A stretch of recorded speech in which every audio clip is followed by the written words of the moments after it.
तिथे चंद्रपूर, वर्धा, गडचिरोली स्थानिक स्वराज्य संस्थेच्या विधान परिषदेसाठी भाजपनं अरुण लाखानी यांना उमेदवारी दिली। भाजप उमेदवार अरुण लाखानी यांनी जिल्हाधिकारी कार्यालयामध्ये अर्ज दाखल केला आणि चंद्रपूर जिल्ह्याचे पालकमंत्री अशोक उईके, भाजप आमदार किशोर जोरगेवार, बंटी भांगडिया, देवराव भोंगळे यांच्यासह अनेक ज्येष्ठ नेते आणि पदाधिकारी उपस्थित होते।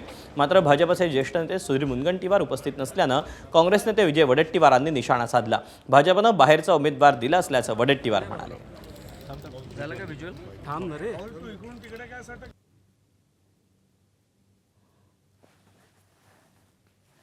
भारतीय जनता पक्षाने उत्तर दिलं पाहिजे। मी त्याच्या संदर्भात काय उत्तर देऊ, पण एक आहे की यांना उद्योगपती मोठे लोक यासाठी लागतात आणि स्थानिक कार्यकर्त्यांचा विसर होतो यांना वारंवार।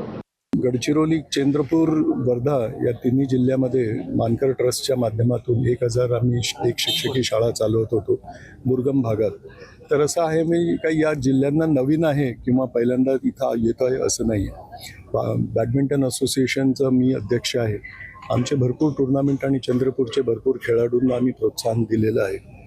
तर मला असं वाटते की शेवटी भारतीय गणराज्य एक आहे आणि बाहेरचा आणि घरचा म्हणजे काही मी पाकिस्तानमधून तर येत नाही आहे।